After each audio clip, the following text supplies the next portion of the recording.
దేవుని పరిశుద్ధ నామమునకు స్తోత్రం కలుగుగాక. క్రీస్తునందు ప్రియమైన సహోదర సహోదరులకు ప్రభువైన యేసుక్రీస్తు నామమున వందనాలు తెలియజేస్తుంటున్నా. దేవుని నామమునకు ఎల్లప్పుడూ స్తుతి చెల్లించుట మనకెంతో ఆశీర్వాదకరం. దేవుని సన్నిధిలో గడుపుట మనకెంతో ఆశీర్వాదకరం. ఈ యొక్క సాయంకాల సమయంలో అందరం కలిసి దేవుని వాక్యమును ధ్యానం చేయడానికి, దేవుని వాక్యమును తెలుసుకోవడానికి ఇచ్చిన కృపను బట్టి దేవునికి స్తోత్రాలు చెల్లిస్తున్నాం. సమయంలో పరిశుద్ధ గ్రంథంలో నుంచి ఒక వచనాన్ని మనము జ్ఞాపకం చేసుకున్నాం. 106వ కీర్తన 18వ వచనాన్ని జ్ఞాపకం చేసుకున్నాం. వారి సంఘములో అగ్ని రగిలేను, దాని మంట భక్తిహీనతను కాల్చివేసాను. దాని మంట భక్తిహీనతను కాల్చివేసాను. చిన్న ప్రార్థన చేసుకుందాం. పరిశుద్ధుడైన మా ప్రియ పరలోకమున తండ్రి, దయా కనికరం దేవో, మీ పరిశుద్ధ పాదాలకు స్తోత్రం చెల్లిస్తుంటున్నాం. మీరు నన్ను ప్రేమించి మా యొక్క ఆయుష్లను పొడిగించి ఈ సాయంకాల సమయంలో ప్రభావ మీ యొక్క సన్నిధానంలో దేవా గడపడానికి చక్రం బట్టి మీ స్తోత్రాలు. సమయంలో ఇచ్చిన వాక్యం ద్వారా మీరే మాతో మాట్లాడండి. మేము ఎల్లని స్వరం వినే చెవులు మాకు అనుగ్రహించండి. మీ చేతులకు మమ్మల్ని అందరినీ సమర్పించుకుంటూ యేసుక్రీస్తు పరిశుద్ధ నామమున వేడుకుంటున్నాం తండ్రి, ఆమేన్. దేవుని నామమునకు స్తోత్రం కలుగుగాక. క్రీస్తునందు ప్రియమైన సహోదర సహోదరులారా, ప్రభునందు విశ్వాసముంచిన దేవుని బిడ్డలారా, ఈ యొక్క సమయంలో దేవుడు మనతో మాట్లాడుతున్నటువంటి శ్రేష్టమైనటువంటి వాక్య భాగము అంశము ఏంటనగా, వారి సంఘములో అగ్ని రగిలేను, దాని మంట భక్తిహీనతను కాల్చివేయను. దాని మంట భక్తిహీనతను కాల్చివేయను. నిజంగా వాక్యమును చూసినట్లయితే అనాది కాలం నుంచి కూడా దేవుడు తన ప్రజల ఎడల ఎంతో గొప్ప ఆశ్చర్యకరమైనటువంటి కార్యములు చేస్తూ గొప్ప కార్యం చేస్తున్నటువంటి దేవుడు. ఇక్కడ మనం చూసినట్లయితే వారి సంఘములో అగ్ని రగిలేను. వారి సంఘం అనగా ఎవరు? ఆ యొక్క సంఘం. ఆ యొక్క సంఘంలో ఉన్నటువంటి ఆ యొక్క అగ్ని ఏంటి, ఎందుకు రగిలింది అనే విషయాన్ని మనము ఆలోచించినట్లయితే దేవుని వాక్యంలో తెలియజేస్తూ ఉంటుంది. ప్రియులారా, మరి ఇశ్రాయేలీలు ఆ యొక్క సంఘం, ఆ ఇశ్రాయేలీలు దేవుని పిల్లలు. వారు ఐగుప్తు నుండి కనాన్ దేశానికి ప్రయాణం చేస్తూ ఉంటున్నారు. మోషే ద్వారా, ఈ అహరోను ద్వారా ఆ యొక్క ఐగుప్తు శ్రమాల నుంచి విడిపించబడి వారు మరి ఎర్ర సముద్రమును దాటి తర్వాత ప్రయాణం చేస్తూ ఉంటూ ఉండగా వారి సంఘములో, వారి సమాజంలో కొంతమంది భక్తిహీనులుగా ఏర్పడి వారు మోషేను ఎదిరిస్తూ ఉంటున్నారు. మోషే ద్వారా దేవుడు మాట్లాడిన మోషేను దేవుడు ఏర్పాటు చేసుకొని తన ప్రజల కొరకు నాయకునిగా మరి ఏర్పాటు చేసేటువంటి మోషే అహరోనుల మీద కొంతమంది మరి తిరుగుబాటు చేసినట్టుగా మరి వాక్యము తెలియజేస్తూ ఉంటుంది. వాక్యంలో చూసినట్లయితే మరి సంఖ్యాకాండము 16వ అధ్యాయంలో వారు ఎవరో అక్కడ వాక్యము తెలియజేస్తూ ఉంటుంది. సంఖ్యాకాండము 16వ అధ్యాయము 1వ వచనములో, లేవికి ముని మనమడును కహాతు కుమారుడును ఇస్హారు కుమారుడు నగు కోరహు, రూబేయులలో ఎలియాబు కుమారులైన నాదాబు దాతాను అభిరాములు పేలేగు కుమారుడైన ఓనును యోచించుకొని ఇశ్రాయేలీలలో పేరు పొందిన సభికులను సమాజ ప్రధానులుగా 250 మందిని వారితో మోషేను ఎదిరించిరి. ఇక్కడ మనం చూసినట్లయితే కోరాహు, నాదాబు, అబీహులు మరి మోషేకు అహరోనుకు వ్యతిరేకంగా వారు పోగుపడి వారి మీద కోపపడుతూ ఉంటూ ఉన్నారు. మోషేను ఎదిరిస్తూ ఉన్నారు. మరి మోషే నియమించిన కట్టడను ఎదిరిస్తూ ఉన్నారు. అప్పుడు మోషే ఎంతో దీనుడిగా మరి దేవునికి మొరపెట్టి ఉన్నాడు. చూడండి ప్రియులారా, వారి సమాజంలో, వారి సంఘంలో ఈ యొక్క భక్తిహీనులు అనగా దేవుని నియమాన్ని ఎదిరిస్తూ దేవుని యొక్క ఆజ్ఞలు పాటించకుండా మరి ఎదురు చేసినట్టుగా చూస్తున్నాం. వారు ఓపిక సహనం లేకుండా మాట్లాడుతూ ఉన్నారు. మరి యొక్క కనాన్ దేశాన్ని ఇస్తానని, పాలు తేనె ప్రవహించే దేశాన్ని ఇస్తానని, మరి కట్టని ఇండ్లు, మరి త్రోవని బావులు, మరి ఎన్నో సుఖశాంతులు మీకు ఇస్తానని చెప్తూ ఉన్నారే కానీ మాకు ఇంతవరకు ఏమీ ఇవ్వలేదు, ఈ ప్రజల కళ్ళు ఊడదీస్తూ ఉన్నారు అంటూ వారు మోషే అహరోనుల మీద మరి ఎంతో వ్యతిరేకంగా మాట్లాడుతున్నారు. అలాంటి అప్పుడు మరి మోషే దేవుని దగ్గర మొరపెట్టుకున్నాడు.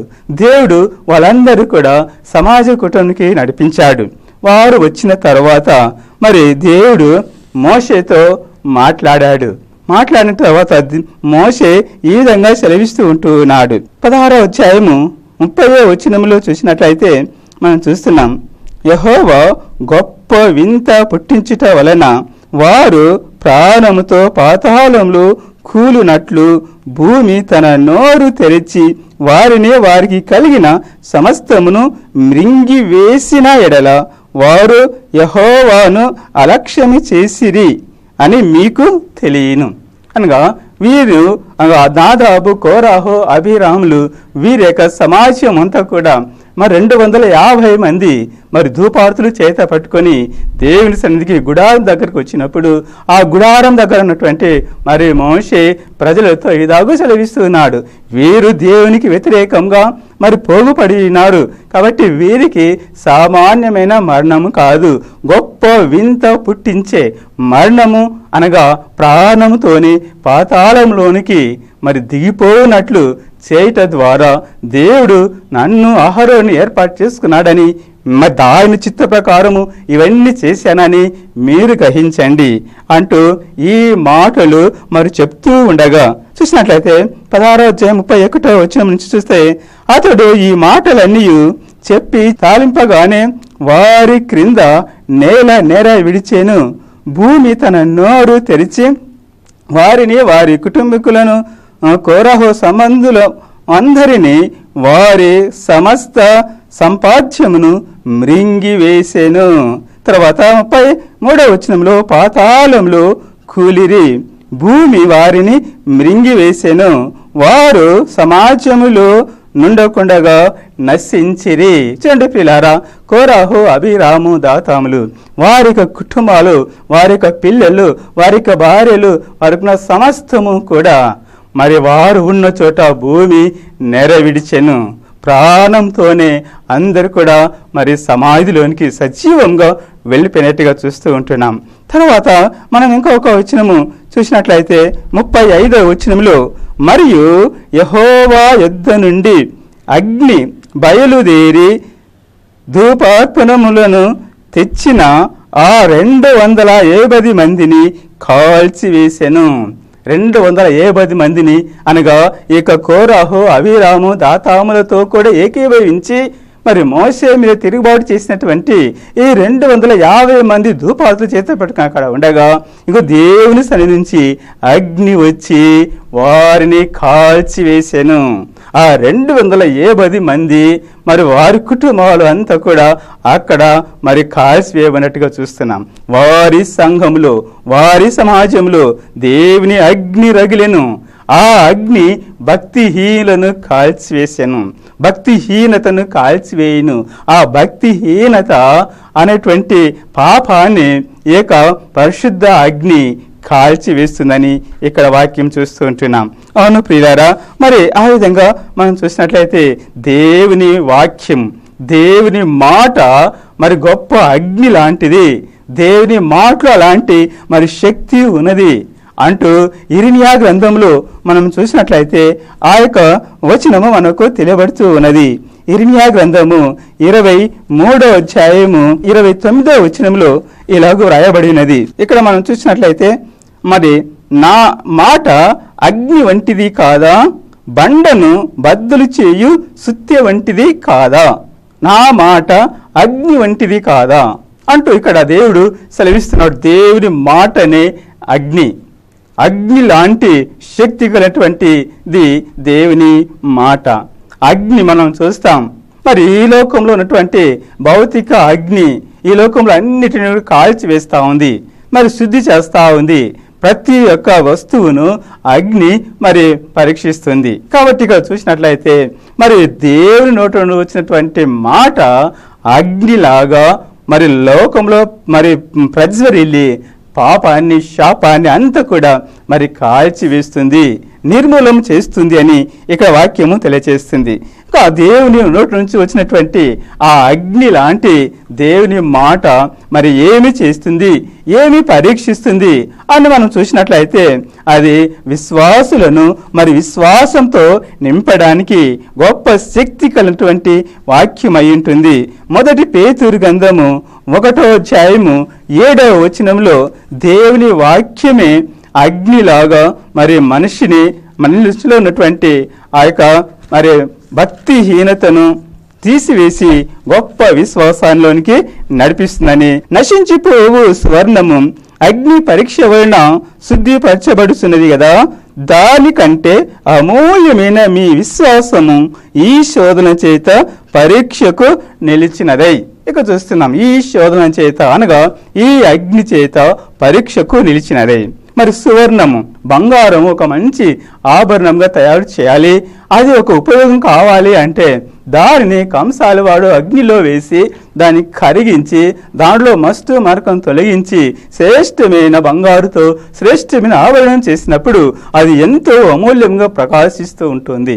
మరి అంతకంటే ఆ బంగారు కంటే విలువైనటువంటి మీ విశ్వాసము ఈ అగ్ని చేత పరీక్షించబడుతుంది అనగా దేవుని అగ్ని, పరిశుద్ధ అగ్ని మరి శ్రమలు, ఇరుకులు, ఇబ్బందుల చేత ఆ అగ్ని విశ్వాసాన్ని పరీక్షిస్తుంది. పరీక్షించేటువంటి ఆ యొక్క విశ్వాసముగా మరి యొక్క అగ్ని పరీక్షపడుతుంది. ఇంకా 4వ అధ్యాయము 12వ వచనము ఇలా వ్రాయబడింది, ప్రియులారా మిమ్మును శోధించుటకు మీకు కలుగుచున్న అగ్ని వంటి మహాశ్రమలను గురించి మీకేదో ఒక వింత సంభవించినట్లు ఆశ్చర్యపడకుడి. చూడండి ప్రియులారా, ఈ యొక్క వాక్యము అగ్ని వంటి మహాశ్రమల చేత నీ విశ్వాసాన్ని పరీక్షిస్తూ ఉంటుంది. అది దేవుని అగ్ని. ఆ అగ్ని శ్రమల వంటివి, అవి మహాశ్రమలు అని, మహాశోధనలు అని, మహా ఇరుకులు ఇబ్బందులని వాక్యము తెలియజేస్తుంది. కాబట్టి వారి సంఘములో అగ్ని రగిలెను, అది భక్తిహీనతను తొలగించెను, కాల్చివేసాను. మరి ఈనాడు ప్రతి ఒక్క విశ్వాసిలో మరి ఒక అగ్ని రగిలింది అంటే, అగ్ని మరి మండింది అంటే భక్తిహీనతను, పాప జీవితాన్ని మరి కాల్చివేసి పవిత్రమైన జీవితాన్ని ఇస్తూ ఉంటుంది. కాబట్టి ఈ అగ్ని విశ్వాసులను పరీక్షిస్తుంది. అంత మాత్రమే కాకుండా ఈ యొక్క అగ్ని ఇంకా ఏమి పరీక్షిస్తుంది అన్న విషయాన్ని మనం ఆలోచించినట్లయితే, మానవుడు అనగా ప్రతి ఒక్క సేవకుడు, ప్రతి ఒక్క దేవుని బిడ్డ చేసిన పనిని కూడా అగ్ని పరీక్షిస్తుంది. అంత దినమున ఈ అగ్ని పరీక్షకు నీ సేవ, నీ పరిచర్య కూడా మరి పరీక్షించబడుతుంది అని వాక్యము తెలియజేస్తుంది. మొదటి కొరింథీయులకు రాసిన పత్రిక 3వ అధ్యాయము 12వ వచనములో ఇలాగ రాయబడినది, ఎవడైనను ఈ పునాది మీద బంగారు, వెండి, వెలగల రాళ్ళు, కర్ర, గడ్డి, కొయ్యకాలు మొదలగు వాటితో కట్టిన ఎడల వాని పని కనబడును, ఆ దినమున దానిని తేటపరుచును, అది అగ్ని చేత బయలుపరచబడును, మరియు వాని పని ఎట్టిదో దానిని అగ్నియే పరీక్షించును. చూడండి ప్రియులారా, దైవ సేవకులారా, సువార్థికులారా, దేవుని పరిచర్య చేస్తున్న ప్రతి ఒక్క దేవుని బిడ్డ, నీవు చేసే పని, నీవు చేసే సువార్త, నీవు చేసే పరిచర్య అది ఎలా ఉన్నది? దేవునికి ఇష్టంగా ఉన్నదా? దేవునికి ఇష్టం కానిదిగా ఉన్నదా? ఏ విధంగా చేస్తున్నావు? నువ్వు చేసిన పనిని అగ్ని పరీక్షిస్తుంది, అగ్ని పరిశోధిస్తుంది. ఆ దినమున నీవు కట్టినటువంటి మరి నీవు చెప్పినటువంటి సువార్త, నువ్వు చేసినటువంటి పని అగ్ని పరీక్షించినప్పుడు ఆ పరీక్షకు అగ్ని కాల్చలేనటువంటి మరి శ్రేష్టమైనటువంటి వెలగల వెండి, బంగారు లాంటి శ్రేష్టమైనటువంటి పరిచయం చేసినట్లయితే ఆ దినమున నీకు బహుమతి, నీకు గొప్ప జీతము దొరుకును.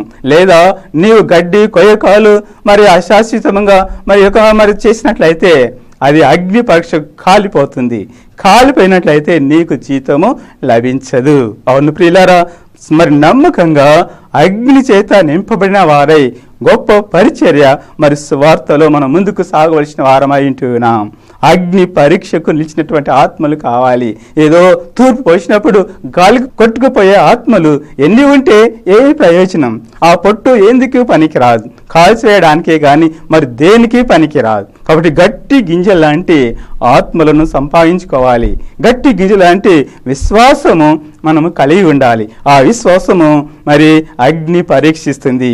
అగ్ని పరిశోధనకు నిలినటువంటి విశ్వాసము అగ్ని పరీక్షకు నిలవనటువంటి మరి యొక్క సువార్త పరిచర్య అయి ఉండాలి. అందుకని ఈ అగ్ని లాంటి యొక్క శ్రమలను తట్టుకునేటువంటి విశ్వాసులు మనకు కలిగి ఉండాలి. కానీ ఈనాడు మరి ఎంతో మంది తమకిష్టం వచ్చినట్టుగా మరి వాక్యము బోధిస్తూ ఉన్నారు, పరిచర్యలు చేస్తూ ఉంటున్నారు. అలాంటి పరిచర్య కూడా అగ్ని చేత కాల్చబడుతుంది. లేవియా కాండము 10వ అధ్యాయము 1వ వచనంలో చూసినట్లయితే అక్కడ మరి సొంత అభిప్రాయంతో మరి సొంత తలంపుతో చేసినటువంటి పరిచర్యను చూస్తూ ఉంటున్నాం. నాదాబు అబీహు తమ తమ ధూపార్తులను తీసుకొని వాటిలో నిప్పులు ఉంచి వాటి మీద ధూప ద్రవ్యములు వేసి యెహోవా తమకు ఆజ్ఞాపించని వేరొక అగ్నిని ఆయన సన్నిధికి తేగా యెహోవా సన్నిధి నుండి అగ్ని బయలుదేరి వారిని కాల్చివేసెను. వారు యెహోవా సన్నిధిని మృతి నొందిరి. చూడండి ప్రియులారా, వీరు ప్రధాన యాజకులు అయినప్పటికీ దేవుని పరిచర్య నమ్మకంగా చేస్తున్నప్పటికీ అజాగ్రత్తగా అజ్ఞానంతో దేవుడు ఆజ్ఞాపించిన అగ్ని కాక వేరే అన్ని అగ్నిని దేవుని సన్నిధికి తీసుకుని వచ్చారు. అన్ని అగ్ని అనగా ఏంటి? ఈనాడు కూడా దైవ సేవకులు కానీ దేవుని పరిచయం చేస్తున్నాం అని వారు కానీ దేవుని వాక్యం పద్ధతుల ప్రకారం ఆచరించకుండా మరి సొంత పద్ధతులు, సొంత ఆలోచనలు, మరి అన్య బోధలు, అన్య పద్ధతులు పాటించినట్లయితే వారి వలనే మనం కూడా మరి అలాంటి అగ్నికి గురి అవుతాం. దేవుని సన్నిధి నుంచి అగ్ని వచ్చి నాదాబు అబీహులను దేవుని మందిరంలోనే గుడారంలోనే వారిని కాల్చివేశాను. చూడండి ప్రియులారా, మరి అపనమ్మకంగా ఉండకూడదు, నమ్మకంగా పరిచయం చేయాలి. దేవుని వాక్యం ఏమి చెప్తుంది, దేవుని వాక్యం ఏమి చేయమంటుంది, ఎలాగూ పరిచయం చేయమంటుంది, ఎలాగూ ఆరాధించాలి, ఎలాగూ ప్రార్థించాలి, ఎలాగూ దేవుని పని చేయాలి, అలాగే చేయాలి. కానీ నీ సొంత పద్ధతి, నీ సొంత ఆలోచన ప్రకారము నేను చేసినట్లయితే ఆ దినమున ఆయన అగ్ని చేత మనల్ని కాల్చివేస్తాడు. అదే అగ్ని రగులుతూ ఉంది. ఆ అగ్నికి ఎవరు కూడా నిలబడలేరని వాక్యం తెలియజేస్తుంది. అవును ప్రియులారా, అలాంటి అగ్నికి మనము భయపడుతూ ఉండాలి. ఇంకా వాక్యం తెలియజేస్తుంది. అదే లేవియా కాండము 6వ అధ్యాయములో ఇలాగూ రాయబడింది. 12, 13 వచనములు చూసినట్లయితే బలిపీఠము మీద అగ్ని మండుచుండవలెను, అది ఆరిపోకూడదు. ప్రతి ఉదయమున యాజకుడు దాని మీద కట్టెలు పెట్టి దహన ద్రవ్యములను ఉంచవలెను. సమాధానమగు పశువు క్రొవ్వును దాని దహింపవలెను. బలిపీఠం మీద అగ్ని నిత్యము మండుచుండవలెను, అది ఆరిపోకూడదు. చెండు పిల్లరా, మరి ఇశ్రాయేలుకు దేవుడు తెలియచేశాడు, బలిపీఠం మీద అగ్ని ఆరిపోకూడదు, బలిపీఠం మీద అగ్ని నిత్యము మండుచు ఉండాలి. అందుకని యాజకుడు ప్రతి ఉదయము దాని మీద కట్టెలు చేరుస్తూ ఉండాలి, కట్టెలు పెడుతూ ఉండాలి. ఆ దినమంతా మండడానికి కావలసినన్ని కట్టెలు ఆ యొక్క బలిపీఠం మీద పెడుతూ ఉండాలి. అది ఈ బలిపీఠము ఈనాడు ప్రతి ఒక్కరి హృదయానికి సూచనగా ఉన్నది. హృదయమనే బలిపీఠం మీద అగ్ని ఆరిపోకూడదు. అది ఏ అగ్ని? పరిశుద్ధాత్మ అగ్ని చేత నింపబడి ఉండాలి. వారు అగ్ని జ్వాల లాంటి ఆత్మశక్తితో నింపబడి మహాశబ్దంతో దేవుని స్తుతించుచు భాషతో మాట్లాడుతూ దేవుని మహిమపరిచిరి అని మరి ఆ యొక్క అపోస్తుల కార్యం 2వ అధ్యాయము 1వ వచనాలలో మనం చూస్తూ ఉన్నాం. అలాంటి పరిశుద్ధాత్మ అగ్ని హృదయ బలిపీఠం మీద ఆరిపోకూడదు, నిత్యము మండుతూ ఉండాలి. రాత్రనక పగులనక మరి ఆ యొక్క బలిపీఠం మీద అగ్ని మండాలని వాక్యము తెలియచేస్తుంది. అది నిత్యము మండుతూ ఉండాలి, అది ఆరిపోకూడదు. ప్రతి ఉదయము కట్టెలు చేర్చినట్టుగా ఈనాడు ప్రతి ఒక్క విశ్వాసి, ప్రతి ఒక్క దేవుని బిడ్డ హృదయమైన బలిపీఠం మీద మరి అగ్ని మండులాగున ప్రతి ఉదయాన్నే లేచి దేవునికి ప్రార్థన చేస్తూ ఉండాలి. ప్రతి ఉదయాన్నే దేవుని ఆరాధించాలి, దేవుని స్తుతించాలి. ప్రార్థన వాక్యము ఎప్పుడు కూడా మానకూడదు. అందుకని నా మాట అగ్ని వంటిది కాదా, నా మాట అగ్ని వంటిది కాదా, నా మాట బండను పగులగొట్టు సుత్తి వంటిది కాదా. నిజంగా అలాంటి శ్రేష్టమైనటువంటి గొప్ప అగ్ని మనము కలిగి ఉండాలి. అది ఎప్పుడూ కూడా ఆరిపోకూడదు. హృదయ బలిపీఠం మీద అగ్ని ఆరిపోకూడదు, అది నిత్యము మండుతూ ఉండాలి, అది ఆరిపోకూడదని వాక్యం తెలియజేస్తుంది. ప్రతి ఒక్క విశ్వాసి, ప్రతి ఒక్క దేవుని బిడ్డ అగ్ని చేత నింపబడి ఉండాలి. అగ్ని చేత మరి పరిచర్య చేయాలి, అగ్నితో ప్రార్థించాలి, అగ్ని మండించండి అంటూ దేవునికి ప్రార్థన చేస్తూ ఉండాలి.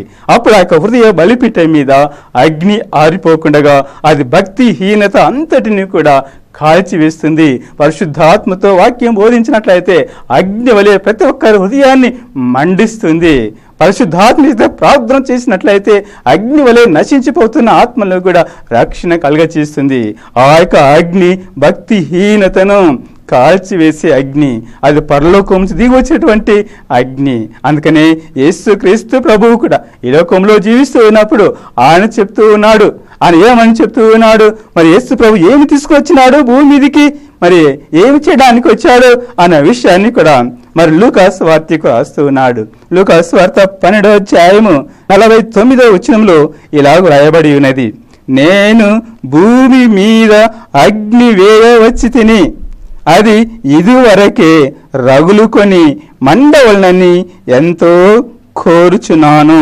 చూడండి పిల్లారా, యేసుక్రీస్తు ప్రభు భూమి మీదికి ఏమి తీసుకొని వచ్చాడు, ఏం చేయాలని వచ్చాడు అని మనం ఆలోచించినట్లయితే ఇక్కడ చూస్తూ ఉన్నాం, నేను భూమి మీద అగ్ని వేయవచ్చి తిని, అగ్ని వేయడానికి వచ్చాను, అగ్ని చేత కాల్చడానికి వచ్చాను, మరి అగ్ని చేత సమస్తాన్ని శుద్ధికి వచ్చి ఉంటున్నానని ఇక్కడ మనం చూస్తూ ఉంటున్నాం. అది దేవుని అగ్ని, అది పరిశుద్ధ ఆత్మ అగ్ని, అది దేవుని చేత నింపబడినటువంటి అగ్ని. అది ఇదివరకే రగులుకొని అంత మండాలి, అందరూ కూడా అగ్ని చేత నింపబడాలి అని ఆయన ఎంతో కోరుతూ ఉన్నాడు. మరి ఈనాడు ఎంతమంది అగ్ని చేత మండుతూ ఉన్నారు, ఎంతమంది హృదయం అగ్ని చేత మండుతూ ఉంది. నశించిపోతున్న ఆత్మలు, మరి నాశనానికి వెళ్తున్నటువంటి ఆత్మలు ఎంతమంది నశించిపోతుంటే అగ్ని మండేవారు ఊకే ఉంటారా?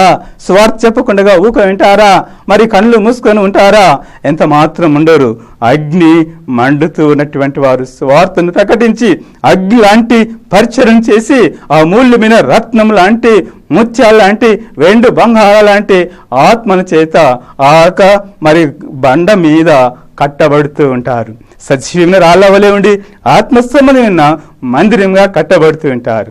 అందుకనే అగ్ని రగులాలి, అగ్ని మండాలి అన్నది దేవుని ఉద్దేశం. అది ఇదివరకే మండాలని నేను ఎంతో ఆశపడుతున్నాను అంటున్నాడు. అవును ప్రియులారా, మరి దేవుని అగ్ని మనలో మండింది అంటే, మరి ప్రతి ఒక హృదయంలో దేవుని అగ్ని మండుతూ ఉందంటే అలాంటి వారు ఏక భూమి మీద మరి ఎంత నమ్మకంగా, త్యాగపూర్వకంగా జీవిస్తారో వాక్యము తెలియజేస్తుంది.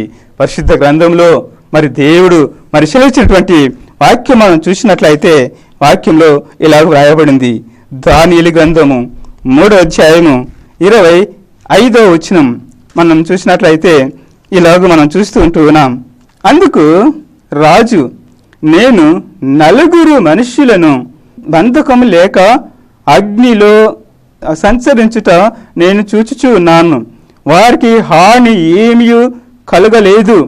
4వ అని రూపము దేవత రూపం వలె పోలి ఉన్నదని వారికి ప్రత్యుత్తరం ఇచ్చాను.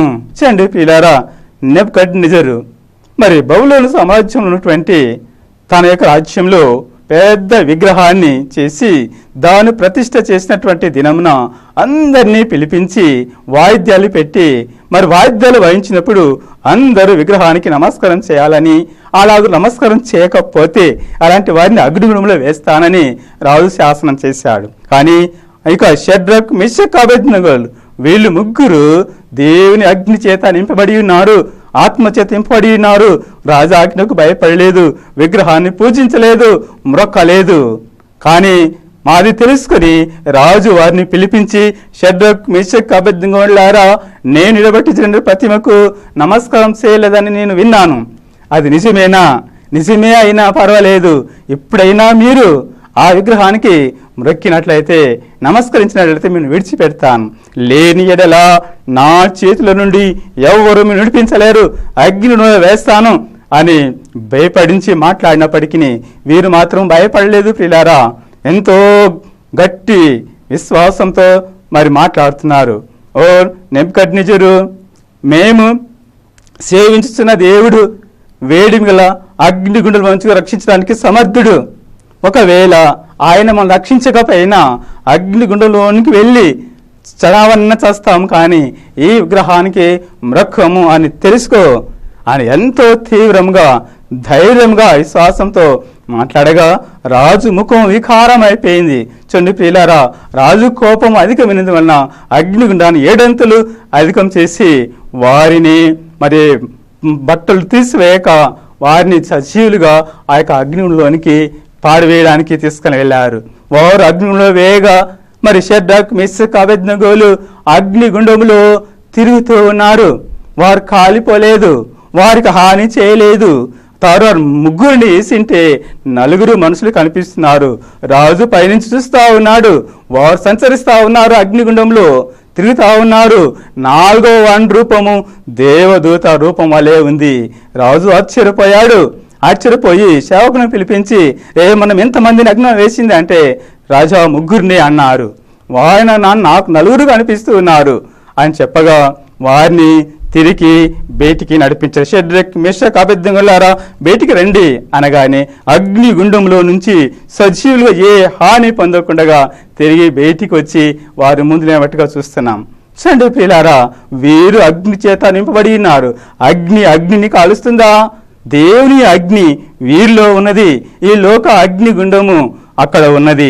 దాంట్లో పోయినప్పటికీ వీరు కాలిపోలేదు. ఇంకా మనం చూసినట్లయితే మరి ఈ షడ్రక్ మేషక్ అబేద్నెగోలను పడివేయబడానికి మళ్ళా 3 మనుషులు వచ్చి వాళ్ళని అగ్నిగుండం యొక్క తలుపు తీసి లోపలికి తోసివేయగా లోపల నుంచి ఆవిరి వచ్చి ఈ యొక్క 3 ఇక్కడ చనిపోయారు.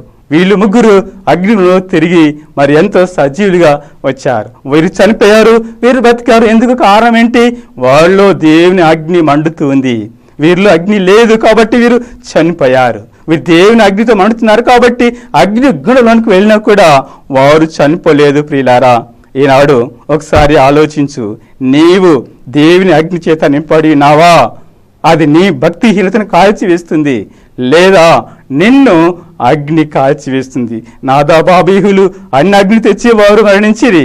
కొరాహు, అభిరాము మరి దాతాము వారు దేవునికి వ్యతిరేకించి దేవుని అగ్ని చేత వారు కాల్చబడిరి, మరి సజీవులుగా సమాధిలోనికి వెళ్ళిపోయిరి.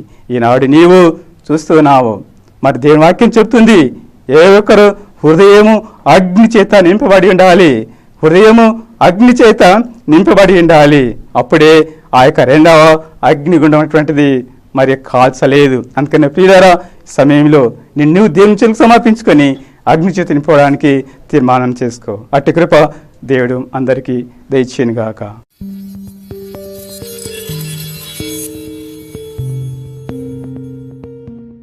మనం ఎక్కువగా ప్రేమించిన మా ప్రేమైన దేవా, పరలోకమున్న తండ్రి, మీ పాదాలకు స్తుతులు స్తోత్రములు. ఈ సమయంలోనైనా బలిపీఠ మీద అగ్ని ఆరిపోకూడదు, అగ్ని చేత నింపబడాలి అన్నటువంటి గొప్ప సత్యాన్ని మాకు తెలియచేసిన స్తోత్రాలు. ఈ వాక్యం విన్న వారందరిలో వాక్యం ఫలింపు దయచేయమని మీ హస్తాలుగా అప్పగించుకుంటూ యేసుక్రీస్తు పరిశుద్ధ నామమున అడిగి వేడుకుంటున్నాం తండ్రి. ఆమేన్.